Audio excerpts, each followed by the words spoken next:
My favorite games growing up were always RPGs. I remember that if the game didn't have numbers to represent damage, I usually didn't want to play it. Luckily, every console we owned had some type of RPG game, so I usually had something to play. One day, my dad was on the computer, and I heard the funniest scream. Here, let's have you relive my moment.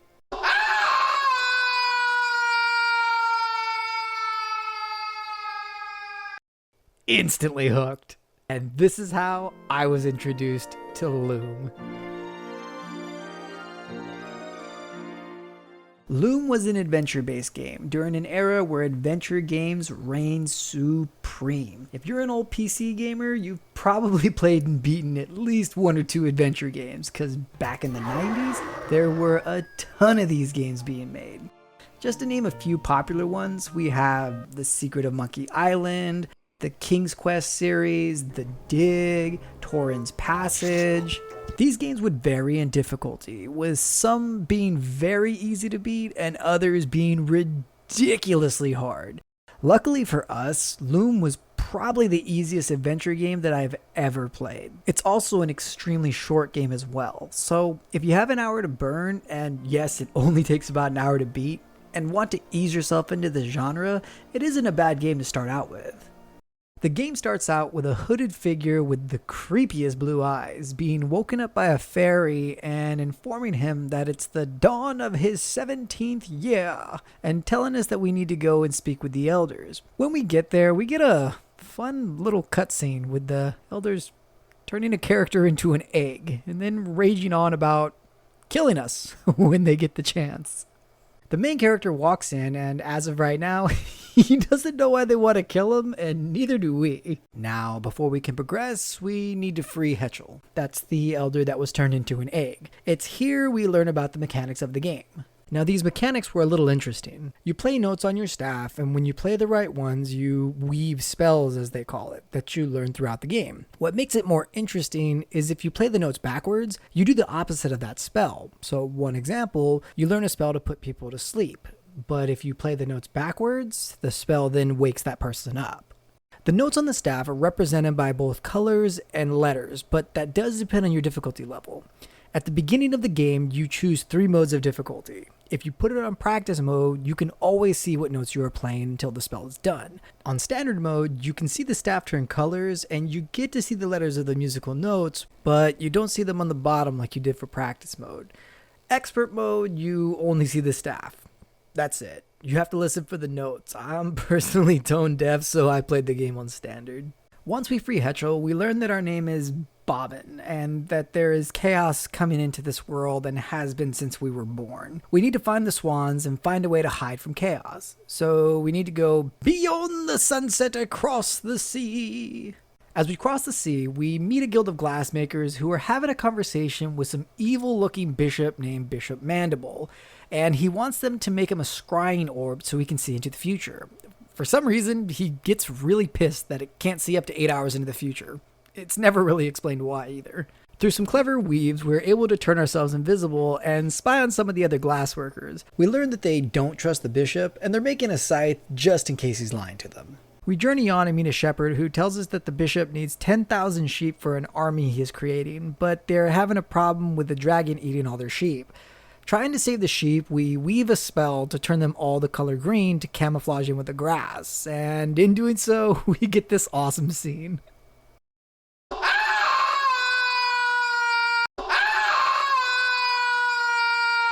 As we're in the dragon's lair, it's here where I start to realize something about this game. You can't die in this game. If anyone's able to kill Bobbin, please let me know, because I wasn't able to. I was a sadistic little kid, and I tried to kill him tons of different ways. I ran him into cyclones, I put him as close to dragons as I could, I tried to make him jump off cliffs, tried to get him hit with lightning. Nothing worked. And it's not like these types of games weren't afraid to kill you. It's one of the reasons why I actually stopped playing King's Quest V. You would die all the time. Walk close to a snake, dead. You see that bear? Dead. Out in the cold too long, dead.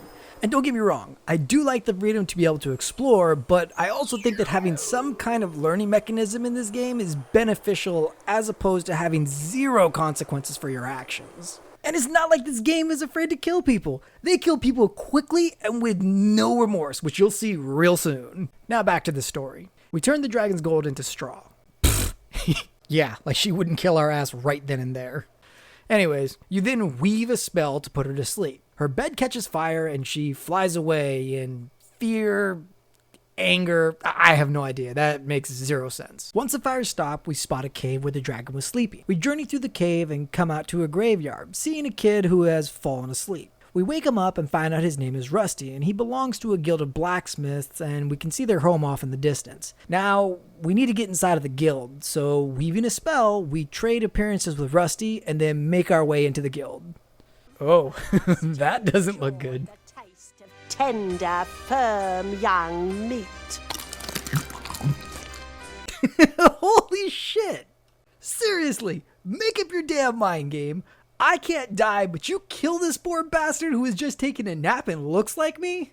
Anyways, inside the guild, we overhear the bishop talking with the guild leader about making 10,000 swords. For some reason, we weave a spell to twist one of the blades, getting the attention of the bishop, and then the bishop captures us. Cue stupid monologue from the bishop.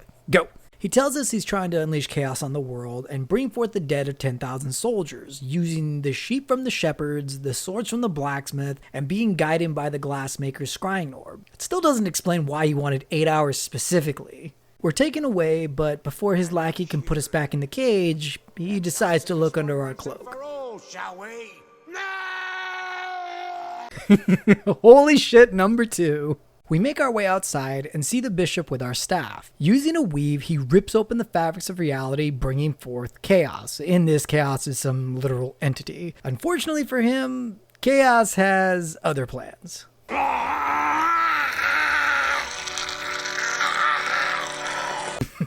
Okay, holy shit, number 3. And if they can kill people like this, we should be able to kill ourselves with a damn cyclone. Little fun fact about this scene. It was done by Steve Purcell, the creator of Sam & Max, and he wanted an over-the-top death.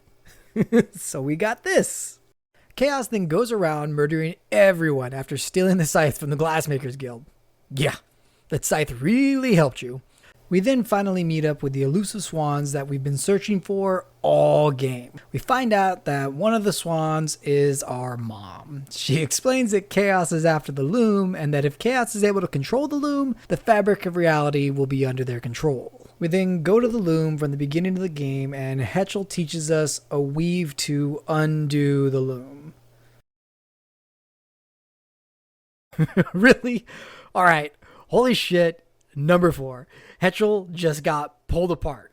I can't. Let's just finish this game. After witnessing Hetchel's death, we undo the Loom and go through a portal, leaving the world to chaos. We turn ourselves into a swan and vow to come back.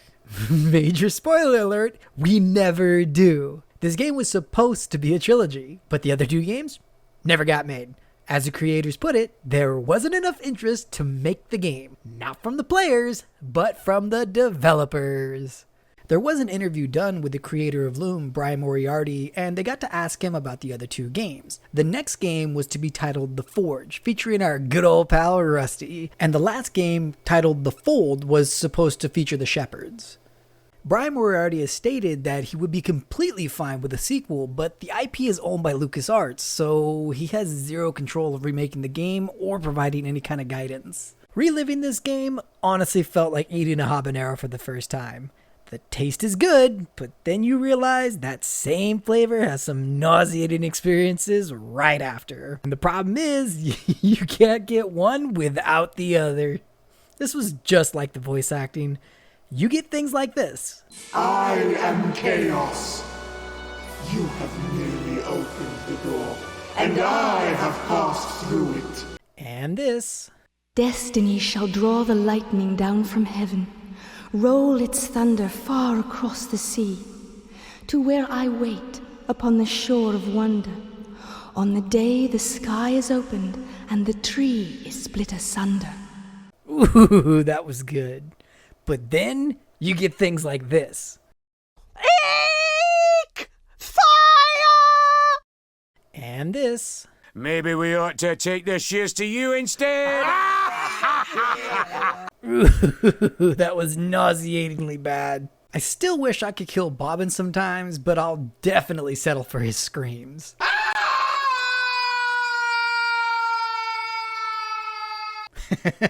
Perfect. I just wanted to thank everyone for watching DWRelive Reviews, and if you have any games you'd like us to review, please leave them in the comments below. Until next time.